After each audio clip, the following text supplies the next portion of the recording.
ba? Bago pa man dumagsa ang matataas na gusali at modernong infrastruktura sa Kamaynilaan, minsang tinawag ang Manila na Paris of the East.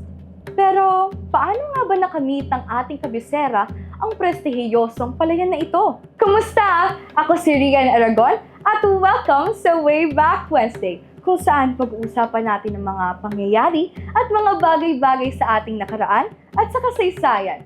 Kung bago ka sa Way Back Wednesday at nais mong mapanood ang iba pa naming mga video, maaaring i-like at i-follow ang page o channel na ito. Tara! Pag-usapan natin kung bakit tinawag ng Paris of the East ang Maynila.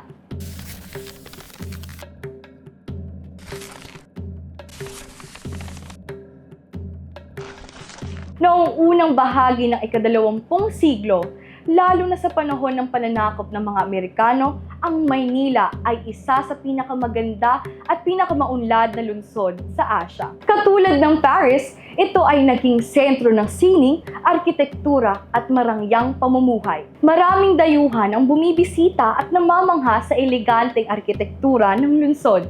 Makikita rito ang mga neoclassical at art deco buildings, grandisyosong teatro at istruktura na may impluwensya ng European, tulad ng Manila Metropolitan Theater, Jones Bridge, National Museum at ang Manila Central Post Office. Bukod sa arkitektura, namamayagpag din ang sining at kultura sa lungsod.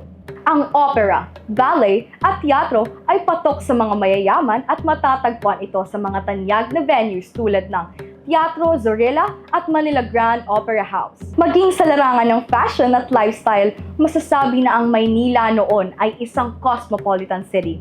Ang eskolta ay tinaguri ang Champs-Élysées ng Manila, kung saan matatagpuan ang mga high-end fashion stores, cafe, at eleganteng hotels tulad ng Manila Hotel. Sa aspeto ng urbanisasyon at kaunlaran, ang Maynila noon ay may hahalin tulad sa modernong lungsod sa Europa. May electric streetcars na bumabagay sa lungsod, malawak na boulevard, at isang well-planned city layout. Ang Rojas Boulevard noon ay punong-puno ng cafes at restaurants na may tanawin ng Manila Bay sunset na tila kahawig ng Seine River sa Paris. Ngunit ang kagandahan ng Paris of the East ay nauwi sa abo noong ikalawang digmaang pangdaigdig. Noong 1945, Battle of Manila, halos 80% ng lungsod ay nawasak, kabilang ang magagandang gusali at istrukturang nagbigay ng Parisian charm sa Maynila.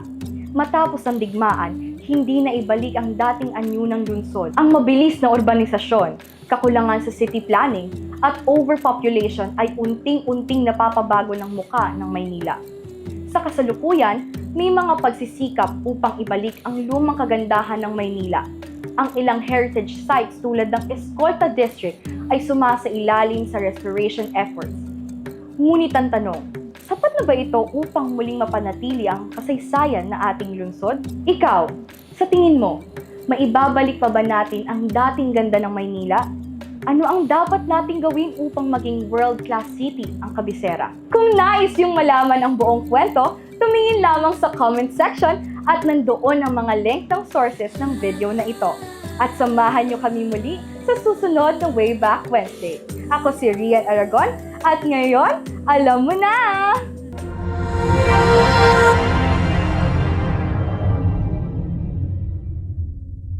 Tulad ng Manila Hotel.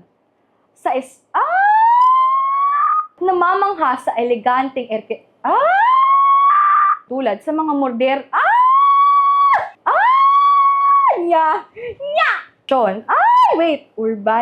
Urbani sa ang arte kasi.